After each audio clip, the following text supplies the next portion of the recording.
There is a new queen consort, and not everyone in the royal family is too keen on her. In fact, Anne had some eyebrow-raising thoughts about Camilla.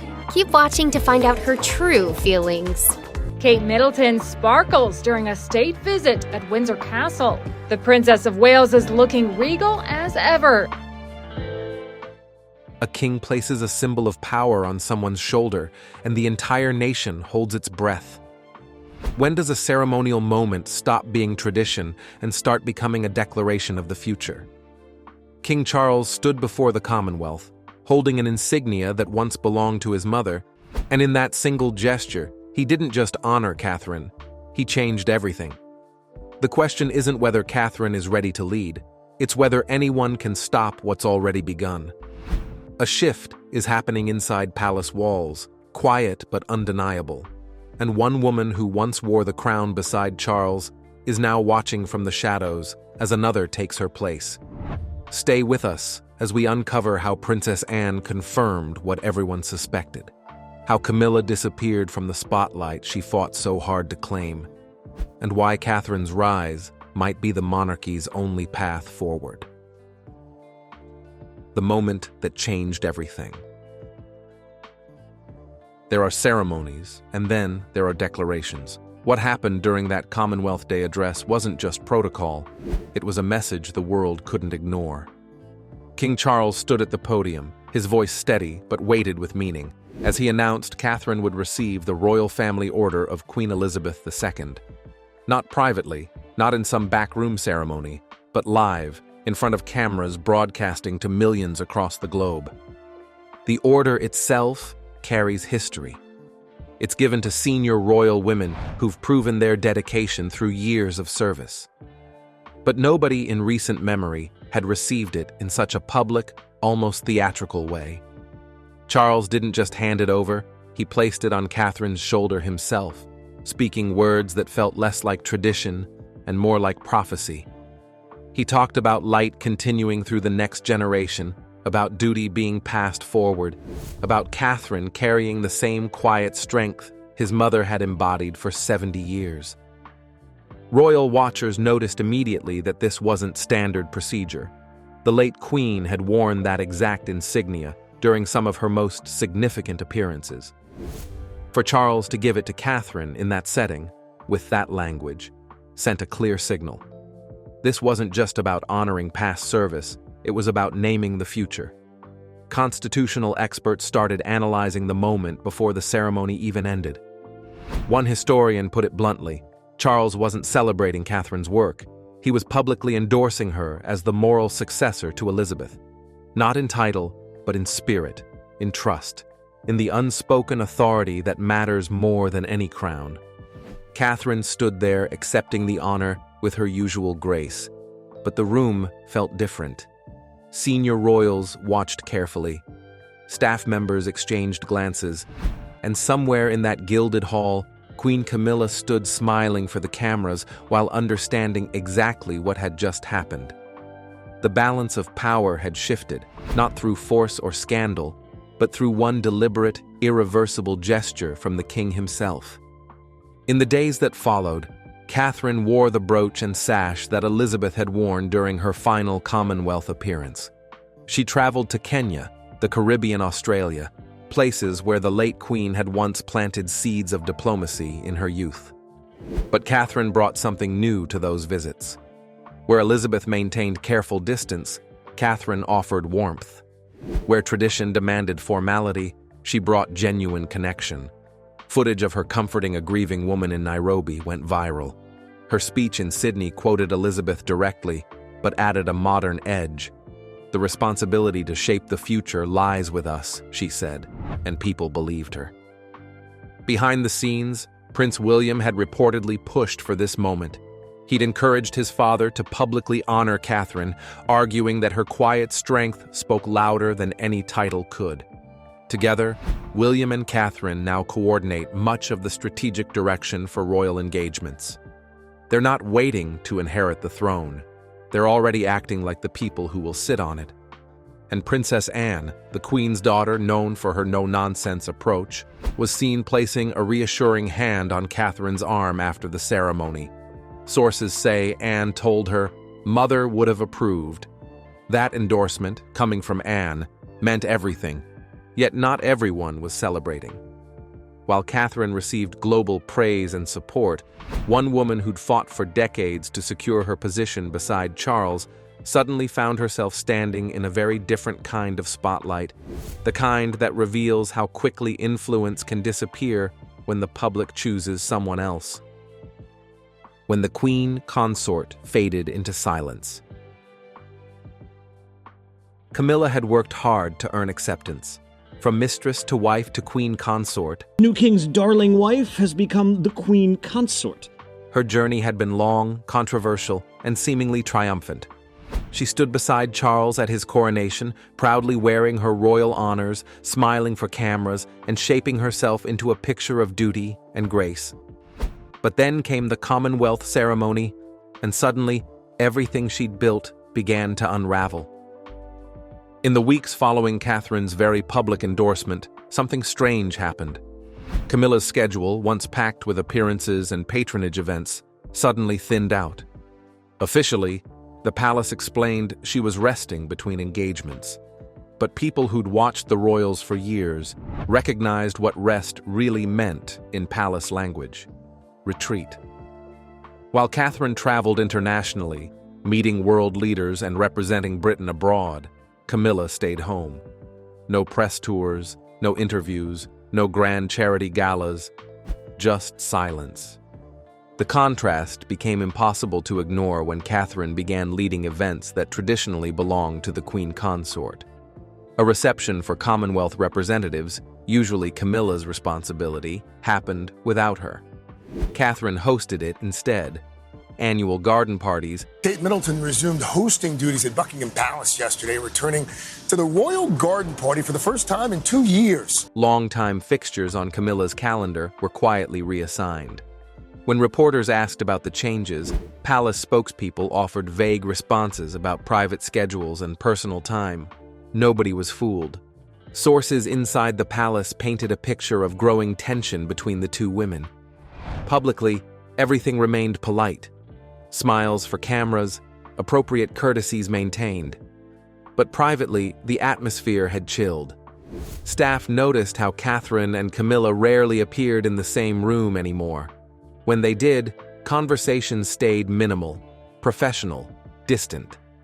One insider described it as two people occupying the same building, but living in completely different worlds.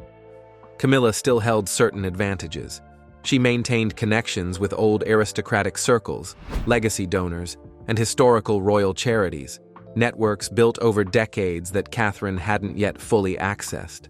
Some of these groups, particularly the more conservative wings of British society, still viewed Camilla as the proper bridge between traditional monarchy and modern times, and Camilla knew how to use that influence.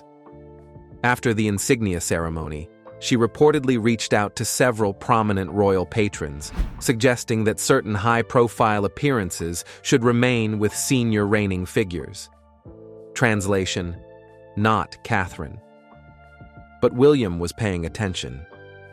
The prince who'd spent years watching his mother get destroyed by palace politics wasn't about to let history repeat itself with his wife. He increased his direct involvement with palace administration, making sure Catherine had resources, staff, and security for her expanding role. In one internal meeting, William allegedly made his position crystal clear. Catherine wasn't just performing duties, she was shaping the institution's future. If that threatened anyone, then the problem wasn't Catherine. The real blow came when Camilla declined to appear in official post-ceremony portraits, citing scheduling conflicts that nobody quite believed. Royal correspondents noted her noticeably cold demeanor at receptions following the service. She maintained politeness, but minimal interaction, especially with Catherine. The message was obvious to anyone watching closely. Camilla understood what that moment meant. The public had chosen their queen-in-waiting, and it wasn't her. One former palace staffer was brutally honest in their assessment. Camilla felt the shift happening, and there was nothing she could do to stop it. The scandal.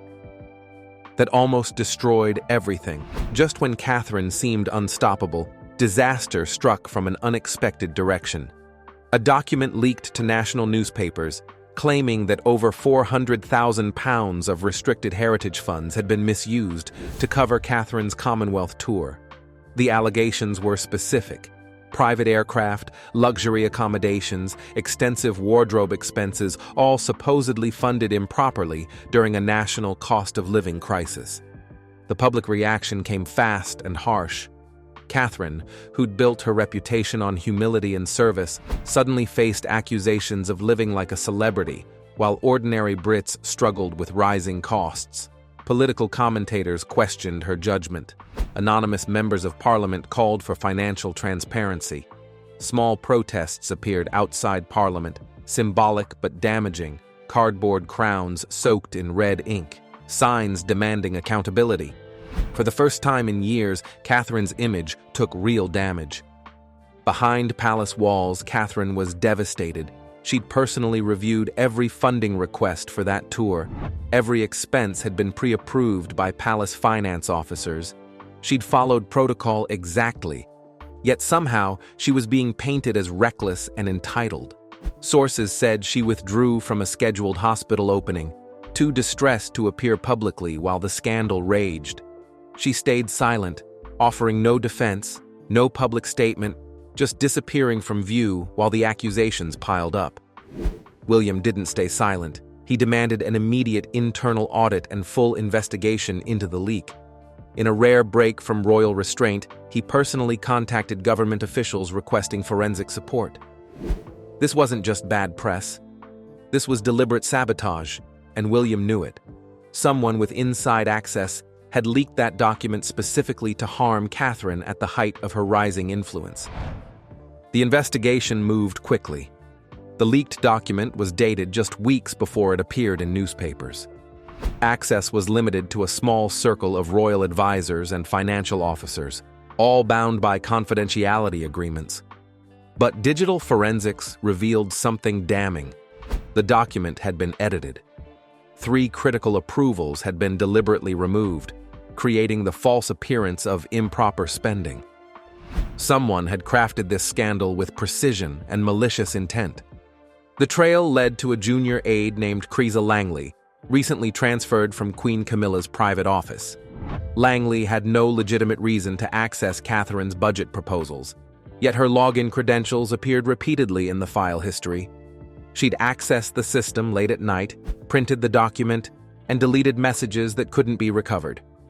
When questioned, she denied everything, but the digital evidence was undeniable. Princess Anne called an emergency meeting with King Charles and William. According to sources present, Anne was direct and uncompromising. The monarchy couldn't afford internal corruption, especially not now with Catherine's leadership becoming crucial to the institution's future. If the leak came from inside, and they all knew it did, it had to be addressed immediately and decisively. Charles reportedly agreed, but hesitated to directly implicate Camilla or her broader circle. Whether from loyalty, exhaustion, or fear of further family fractures, he stopped short of naming names. Yet the palace acted swiftly. Creesa Langley was quietly dismissed for security protocol violations. Senior aides loyal to Camilla were reassigned or rotated out of key positions. Invitations for joint appearances with Catherine were rescinded. Camilla, once central to royal social events, found herself increasingly off the schedule. She didn't attend Royal Ascot despite being its patron. She skipped the summer garden parties she'd previously hosted with pride. When asked, palace spokespeople offered only vague statements about private schedules. Meanwhile, Catherine re-emerged. 10 days after the scandal broke, she appeared at a veterans' memorial wearing a simple navy dress and sapphire earrings that had belonged to the late queen. She gave no speeches, answered no questions about the allegations. But when a child handed her a hand-drawn crown, Catherine knelt down, smiled warmly, and said it belonged to the child, not her. That image, humble, genuine, unshaken, went viral within hours. The scandal hadn't destroyed her. If anything, It had revealed her strength. The people made their choice. While palace intrigue played out behind closed doors, something more powerful was happening in public. The British people were making a decision without waiting for official permission. They'd watched Catherine weather the storm with grace. They'd seen her dedication, her warmth, her refusal to play victim or attack her accusers. And they'd made up their minds about who should lead the monarchy's future. It started with a viral moment at a shelter in Sheffield. Catherine, on a surprise visit, knelt to speak with a young girl wearing a plastic tiara. The girl asked if Catherine was a princess. Catherine laughed, saying she was a mother and a helper, but yes, also a princess.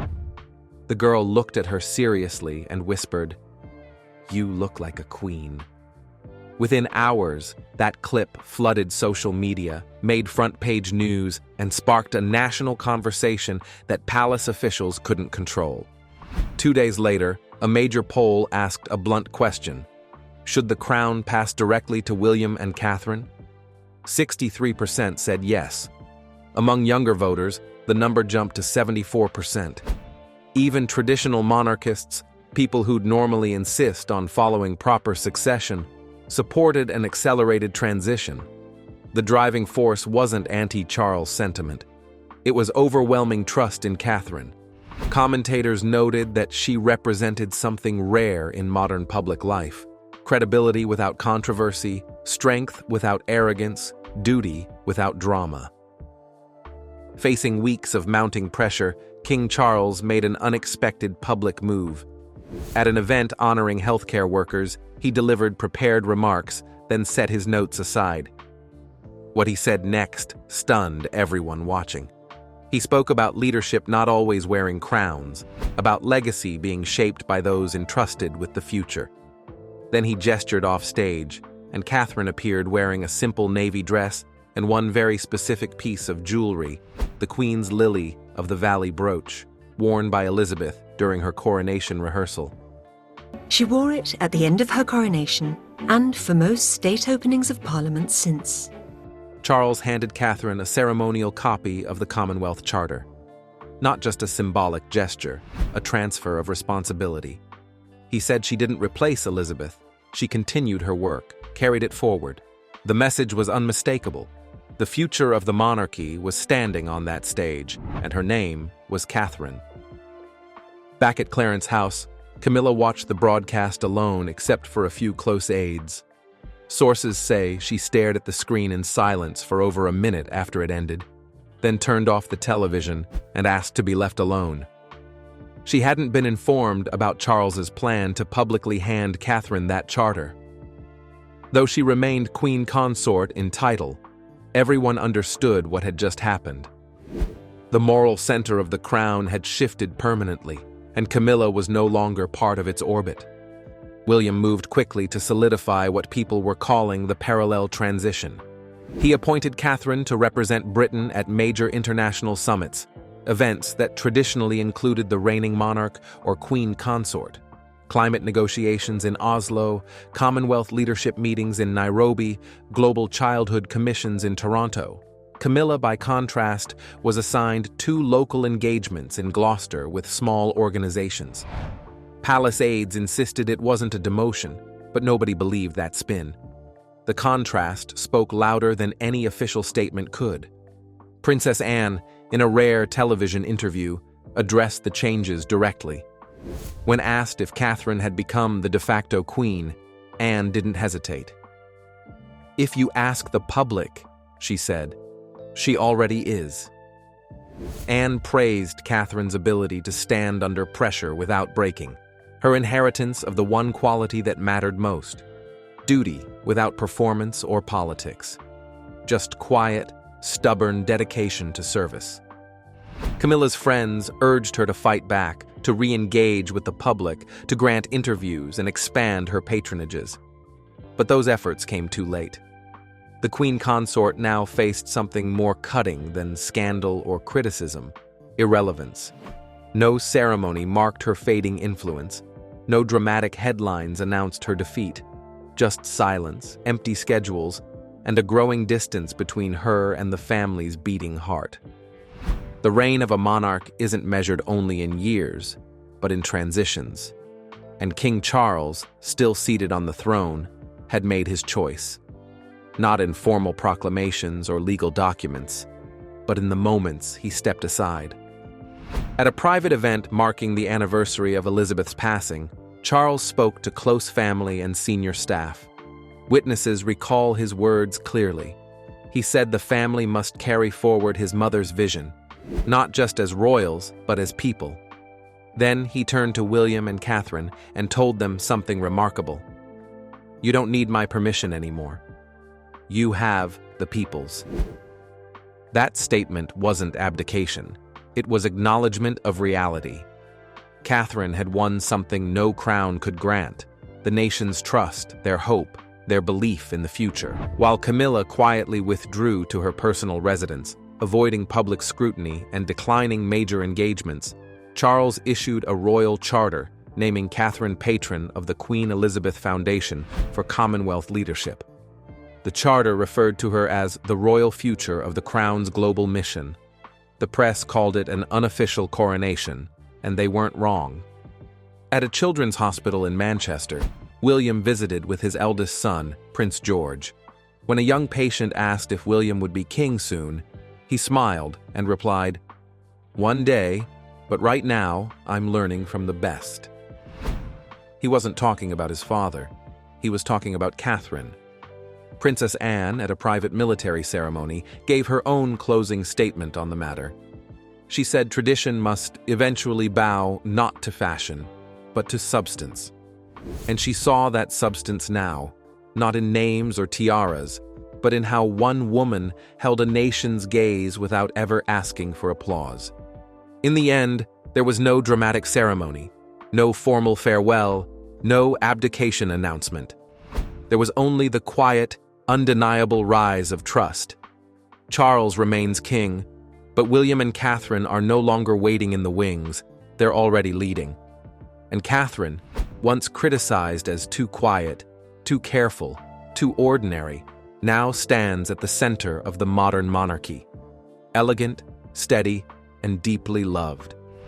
She may not yet wear the crown officially, but in every heart that matters, she's already reigning. So what does this mean for the future of Britain's oldest institution? It means the monarchy isn't dying, it's transforming. The people have spoken louder than any royal decree, and one woman's grace under fire has rewritten the rules of succession without a single law being changed. If this story captivated you, don't miss what comes next. Subscribe, turn on notifications, and join the discussion below. Was Catherine's rise inevitable, or did Camilla's missteps open the door? The crown's future now rests not on tradition, but on the voice of the people. And this royal drama is only just beginning. It's only just beginning. It's only just beginning.